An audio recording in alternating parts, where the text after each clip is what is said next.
அடுத்த நாள் பயணம் சற்று சுலபமாக இருந்தது. பனி கரைந்து விட்டது. அன்று அவர்கள் 21 மைல்களை கடக்க வேண்டும். சுவாமிஜியும் சிறிது தூரம் நடக்க விரும்பினார். ஆனால் நடந்த சிறிது நேரத்திலேயே களைத்து விட்டார். இருப்பினும் ஒரு கையில் கைத்தடியும் மறு கையை விரஜானந்தரின் தோளிலும் வைத்தபடி ஒரு தந்தை மகனின் தோளில் சாய்ந்து செல்வது போல் சென்றார். எவ்வளவு பலவீனனாகவும் முதியவனாகவும் ஆகிவிட்டேன். இவ்வளவு தூரம் நடப்பதற்கு இந்த பாடுபடுகிறேன். அந்த நாட்களில் 20-25 மைல்கள் எல்லாம் எனக்கு ஒரு பொருட்டாகவே இருந்ததில்லை. இனி அதிக நாட்கள் வாழ மாட்டேன் என்றுதான் தோன்றுகிறது என்றார் சுவாமிஜி. அடுத்த நாள் ஜனவரி 3ஆம் நாள் காலை சிறிது தூரத்திலேயே ஆசிரம கட்டிடம் தெரிந்தது. அதை கண்டபோது சுவாமிஜி மிகவும் மகிழ்ந்தார். சிறிது தூரத்தில் இருக்கும்போது ஆசிரமத்தில் 12 மணி அடிக்கின்ற ஓசை கேட்டது. சுவாமிஜி திடீரென்று அருகில் இருந்த குதிரையில் ஏறி அதை தட்டிவிட்டார். 4 கால் பாய்ச்சலில் ஓடிய குதிரை மிகவும் முன்னதாக ஆசிரமத்தை அடைந்தது. சுவாமிஜியை வரவேற்பதற்காக ஆசிரமம் அழகாக அலங்கரிக்கப்பட்டிருந்தது. அங்கே மிஸ்ஸஸ் சேவியர், சொரூபானந்தர், சச்சிதானந்தர், விமலானந்தர் ஆகியோர் இருந்தனர். அமெரிக்கராகிய சார்லஸ் ஜான்ஸ்டனும் இருந்தார். அவர் பிரம்மச்சரிய தீட்சை பெற்று பிரம்மச்சாரி அமிர்தானந்தர் என்ற பெயரில் அங்கே வாழ்ந்து வந்தார். சுவாமிஜி வந்த சிறிது நேரத்தில் கோவிந்த ஷா வந்தார். அடுத்து விரஜானந்தர். நீண்ட இடைவெளிக்கு பிறகு சிவானந்தரும் சதானந்தரும் வந்தனர். அவர்கள் எல்லோரும் பனியிலும் பனி புயலிலும் மிகவும் சிரமப்பட்டே வந்து சேர்ந்தனர். சுவாமிஜி சுமார் 2 வாரங்கள் மாயாவதியில் தங்கினார். ஆனால் பனி காரணமாக அவரால் அவ்வளவாக வெளியில் போக முடியவில்லை. உடல்நிலை சரியில்லாமலும் சிரமப்பட்டார். ஆஸ்துமா அவரை பாடாய்படுத்தியது. இருப்பினும் மிஸ்ஸஸ் சேவியருக்கு ஆறுதல் அளித்ததுடன் ஆசிரமத்தின் எதிர்காலம் பற்றியும் அங்கிருந்தவர்களுடன் சுவாமிஜி பேசினார். ஒரு நாள் திடீரென்று அவருக்கு ஏற்பட்ட உள்ளுந்தலாலோ அல்லது மிஸ்ஸஸ் சேவியர் அவரது சொற்பொழிவை கேட்க வேண்டும் என்று கேட்டுக்கொண்டதாலோ சுவாமிஜி சொற்பொழிவு பாணியில் பேசினார். அங்கே 8 பேர் தான் இருந்தனர். சுவாமிஜி முன்னும் பின்னுமாக நடந்தபடி உரத்த குரலில் சுமார் அரை மணி நேரம் பேசினார்.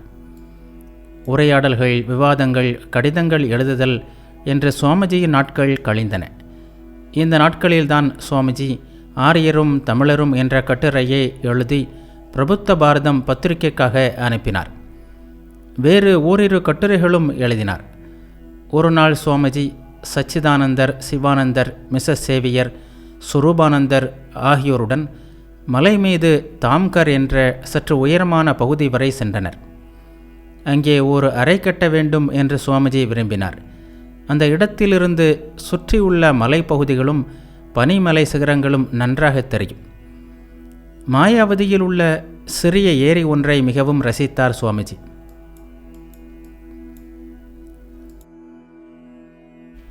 அதன் அழகில் மயங்கிய அவர், என் இறுதி நாட்களில் மற்ற வேலைகளையெல்லாம் விட்டுவிட்டு இந்த ஏரிக்கரையில் வாழ்வேன். நூல்கள் எழுதுவதும் பிடித்த பாடல்களை பாடுவதுமாக ஒரு குழந்தை போல் சுதந்திரமாக தெரிவேன் என்றார். பனிமலைகளைக் கண்டு அதில் மனம் கரைவதில் சுவாமிஜிக்கு அலாதி விருப்பம். அவரது அறை ஜன்னல் வழியாக வெளியில் பார்த்தால் வெண்பனி சிகரங்களின் வரிசைகளை காண முடியும். தனிமையில் அமர்ந்து அவற்றை பார்த்தபடி மௌனத்தில் ஆழ்ந்திருப்பார் அவர். ஒரு நாள் பிரம்மச்சாரி ஞானை அழைத்து, பார் பார், என்ன அழகு, உனக்கு சிவஸ்தோத்திரம் தெரியுமா என்று கேட்டுவிட்டு தமது இனிமையான குரலில் ஓதத் தொடங்கினார். அவரது கண்களிலிருந்து ஆனந்த கண்ணீர் பெருகியது. துதியை ஓதியபடியே சுவாமிஜி புற உணர்வை இழந்தார். அசையாமல் கம்பீரமாக அமர்ந்திருந்தார். மாயாவதி ஆசிரமம் மிக உயர்ந்த ஆன்மீக சாதனைகளை பழகுவதற்கான இடமாக இருக்க வேண்டும் என்று விரும்பியிருந்தார் சுவாமிஜி. அத்வைத வேதாந்தத்தின்படி வழிபாடு முதலானவை ஆரம்ப படிகள் மட்டுமே. தன்னுள் இருக்கின்ற ஆன்மாவை உணர்ந்து அதில் நிலைத்திருப்பதான அந்த மிக உயர்ந்த நிலையில் சிலராவது அங்கே வாழ வேண்டும் என்று விரும்பினார் சுவாமிஜி. ஆனால் அவர் இங்கே வந்தபோது இங்கும் பூஜையறை, ஸ்ரீராமகிருஷ்ணரின் வழிபாடு போன்றவை நடைபெறுவதைக் கண்டார். அவருக்கு அது அவ்வளவு திருப்தியாக இல்லை. இருப்பினும் அங்கே வாழ்பவர்களின் மனத்தை புண்படுத்தக்கூடாது என்பதற்காக அதனை உடனே கலைக்குமாறு அவர் கூறவில்லை. மாயாவதியில் சேவை பணிகள் தொடங்க வேண்டும் என்று சுவாமிஜி ஒரு நாள் கூறினார். அங்கே இருப்பவர்கள் 3 வருடங்களாவது நிலையாக தங்கி பணிகளில் ஈடுபட வேண்டும் என்று கேட்டுக்கொண்டார். விரஜானந்தரை தவிர மற்ற அனைவரும் ஒத்துக்கொண்டனர். அவர் மட்டும் தமக்கு தனிமையில் தங்கி தவ வாழ்க்கையில் ஈடுபடும் ஆர்வம் உள்ளது என்று தெரிவித்தார். சுவாமிஜி பல வகைகளில் அவருடன் பேசி அவரை ஒத்துக்கொள்ள செய்தார்.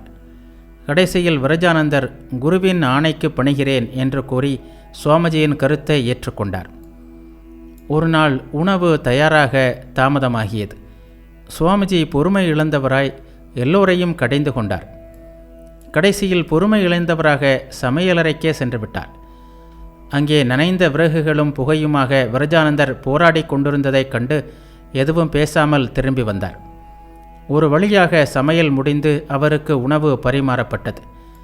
எனக்கு எதுவும் தேவையில்லை, எல்லாவற்றையும் எடுத்துக்கொண்டு போய்விடு என்று கோபத்துடன் கூறினார். விரஜானந்தருக்கு சுவாமிஜியின் மனநிலை மாற்றங்கள் நன்றாகவே தெரியும். எனவே அமைதியாக நின்றார். சிறிது நேரத்திற்கு பிறகு சுவாமிஜி சாப்பிடத் தொடங்கினார். சமையலை மிகவும் புகழ்ந்துவிட்டு, எனக்கு ஏன் கோபம் வந்ததென்று இப்போதுதான் புரிகிறது. ஆளை கொல்லும் பசி வயிற்றை கிள்ளும்போது கோபம் வராமல் என்ன செய்யும் என்றார். பிறகு அங்கிருந்த அமெரிக்க பிரம்மச்சாரிக்கு விளக்கினார். இவர்கள் எப்படி எனக்கு சேவை செய்கிறார்கள் பார்த்தாயா? இவை உனக்கு ஒருவேளை திகைப்பை அளிக்கலாம். இது இந்தியர்களின் கண்ணோட்டம். குரு சேவை என்பது ஆன்மீக முன்னேற்றத்திற்கான ஒரு வழி. உடல்நிலை சரியில்லாதது ஒரு புறம், பனி காரணமாக வெளியில் போக முடியாதது மற்றொரு புறம். எனவே சுவாமிஜி மாயாவதியிலிருந்து கிளம்ப விரும்பினார். ஜனவரி 18ஆம் நாள் அவர் புறப்படுவதென்று முடிவாயிற்று. வந்ததைப் போல் கூலியாட்கள், பல்லக்கு, குதிரை எல்லாம் ஏற்பாடு செய்ய வேண்டியிருந்தது. முந்தைய நாள் வரை கூலியாட்கள் விஷயத்தில் ஒரு முடிவுக்கு வர இயலாததால் சுவாமிஜி சற்று கவலையுற்றார். அதை கண்ட விரஜானந்தர், சுவாமிஜி கவலை வேண்டாம், வேறு எந்த மார்க்கமும் இல்லாவிட்டால் நாங்களே உங்களை சுமந்து செல்கிறோம் என்றார்.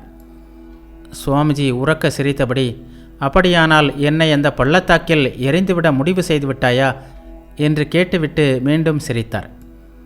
18ஆம் தேதி மதிய வேளையில் சுவாமிஜி மாயாவதியிலிருந்து புறப்பட்டார். இப்போது வேறு பாதையை தேர்ந்தெடுத்தனர். ஒரு நாள் வழியில் சமையலுக்கு தாமதமாகியது. வழக்கம்போல் சமையலுடன் போராடியது விரஜானந்தர் தான். சிறிய பானையில் அதிக அரிசியை இட்டுவிட்டார் அவர். இதனால் முழுவதும் வேகம் முன்பே அரிசி பொங்கி வெளியில் வரத் தொடங்கியது. சுவாமிஜியோ ஒருவர் பின் ஒருவராக ஆள் அனுப்பி சமையல் ஆயிற்றா என்று கேட்டுக்கொண்டிருந்தார். ஒரு பதிலும் வராத நிலையில் அவராகவே நேரடியாக வந்தார். நிலைமையை கண்டதும் பரிவுடன் விரஜானந்தரிடம், அரிசியில் கொஞ்சம் நெய்யை விட்டு மூடிவை, நன்றாக வேகவும் செய்யும், சாதமும் சுவையாக இருக்கும் என்றார். அப்படியே செய்த விரஜானந்தர் சமைத்து முடித்து அனைவருக்கும் பரிமாறினார். பிலிப்பிட் என்ற இடத்திலிருந்து அவர்கள் கல்கத்தாவிற்கு ரயிலை பிடிக்க வேண்டும். விரைவாக வந்து சேர வேண்டும் என்ற ஆர்வத்தில் 15 மைல்கள் முன்பாக உள்ள டனக்பூர் என்ற இடத்தில் பல்லக்கை விட்டுவிட்டு குதிரைகளை அமர்த்தி கொண்டனர். சதானந்தர் நல்ல துடிப்பான குதிரை ஒன்றை தேர்ந்தெடுத்து கொண்டார். ஏறி உட்கார்ந்து தட்டிவிட்டார். அவ்வளவுதான், குதிரை ஒரே பாய்ச்சலாக பாய்ந்து சென்றது. சுவாமிஜியும் மற்றவர்களும் 1 மைல் பயணம் செய்த பிறகும் சதானந்தர் கண்களுக்கு தென்படவே இல்லை. சுவாமிஜி மிகுந்த கவலையுடன் வழியில் வருவோரிடமெல்லாம் அவரை பற்றி விசாரித்தார். சற்று தூரம் சென்றபோது ஒரு குதிரை பாதையை விட்டு அருகிலிருந்த வயல் வழியாக பாய்ந்தோடியதை கண்டதாக சிலர் தெரிவித்தனர். எல்லோரும் குதிரையை விட்டு இறங்கி அந்த திசையில் நடக்க தொடங்கினர். சிறிது தூரம் சென்றபோது எதிர் திசையிலிருந்து சதானந்தர் குதிரையை நடத்தியபடி வந்து கொண்டிருந்தார். அடங்காமல் ஓடிய குதிரை இவ்வளவு நேரத்திற்குள் சதானந்தரை சேற்றில் தள்ளிவிட்டு அடங்கி அமைதியாக விட்டிருந்தது. விரஜானந்தர் குதிரை சவாரிக்கு சற்று பயப்படுவதை 4ஆம் நாள் பயணத்தில் சுவாமிஜி கண்டுகொண்டார். எனவே அவரது அருகில் சென்று எப்படி சவாரி செய்வது, எப்படி குதிரையின் வேகத்தை அதிகப்படுத்துவது, எப்படி கட்டுப்படுத்துவது என்பதையெல்லாம் சொல்லிக் கொடுத்தார். பிறகு தாம் ஒரு குதிரை மீது அமர்ந்து குதிரையை தட்டிவிட்டார். மற்றவர்களும் தட்டிவிட எல்லா குதிரைகளும் ஓடத் தொடங்கின. விரஜானந்தர் குதிரையை தட்டும் முன்பே அது மற்ற குதிரைகளையெல்லாம் ஓடத் தொடங்கியதும் தானாகவே ஓட ஆரம்பித்தது. விரஜானந்தர் ஏற்கனவே பயப்படுபவர். அதனுள் அவர் தயாராக முன்பே குதிரை ஓடத் தொடங்கியதில் வெகுவாக கலங்கிவிட்டார். பற்றி கொள்ளாவிட்டால் விழ வேண்டியது என்ற நிலைமையில் கடிவாளத்தை இறுக பிடித்தபடி பயணத்தை நிறைவு செய்தார். இந்த பயணத்திற்கு பிறகு குதிரை சவாரியில் தேரையும் விட்டார் அவர். சுவாமிஜியும் சதானந்தரும் மட்டும்தான் அன்று கல்கத்தா புறப்பட்டனர். அவர்களுக்கு 2ஆம் வகுப்பு பயணச்சீட்டு வாங்கப்பட்டிருந்தது. அவர்களுடன் வெள்ளைக்கார படை தளபதி ஒருவனும் பயணம் செய்தான். அவனுக்கு இந்த சுதேசிகளுடன் பயணம் செய்வது இழிவாகப்பட்டது.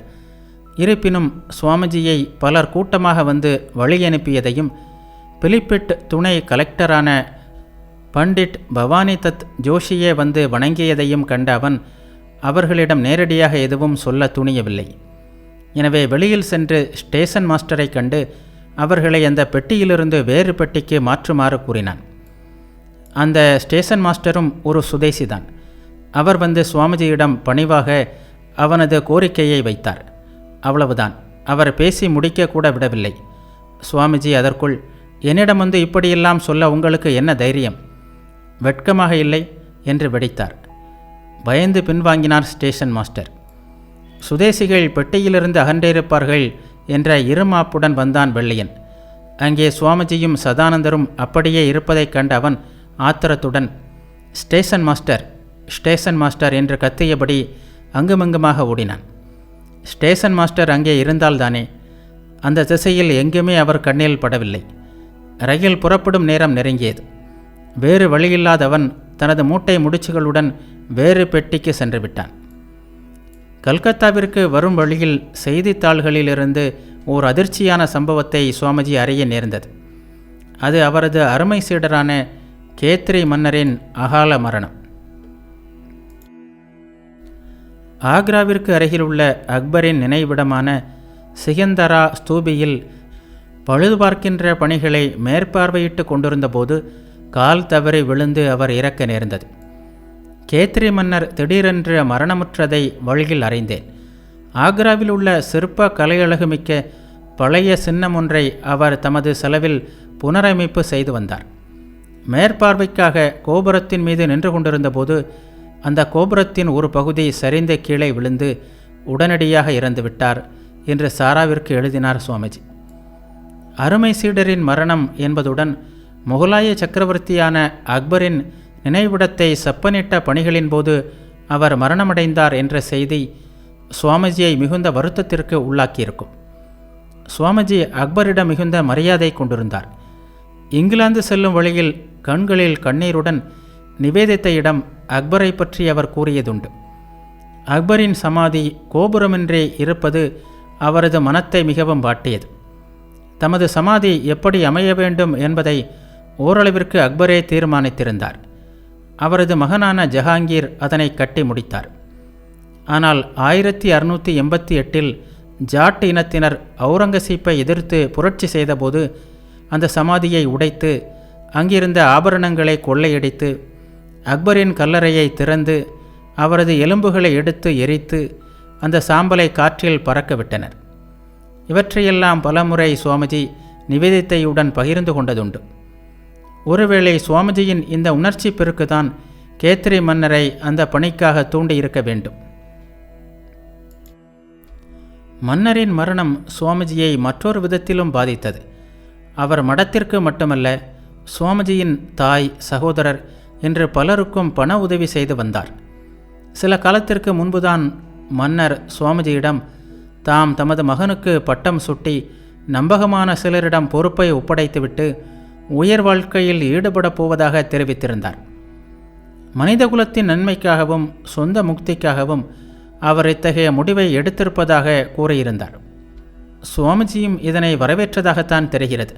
ஆனால் மன்னரின் மரணம் எல்லாவற்றிற்கும் ஒரு முற்றுப்புள்ளி வைத்துவிட்டது. கேத்ரி மன்னர் சில மாதங்களுக்கு முன்பு கீழே விழுந்து இறந்தார். எனவே என்னை சுற்றி அனைத்தும் இருளாக உள்ளன என்று எழுதினார் சுவாமிஜி. நீண்ட நாட்களாக கேத்தரி மன்னருக்கும் ஜெய்ப்பூர் மன்னருக்கும் கருத்து வேறுபாடுகளும் பிரச்சனைகளும் இருந்து வந்தன. அப்போது சோமஜி தமது ஆசைகளை தெரிவித்ததுடன் ஒரு கவிதையையும் எழுதி அனுப்பினார்.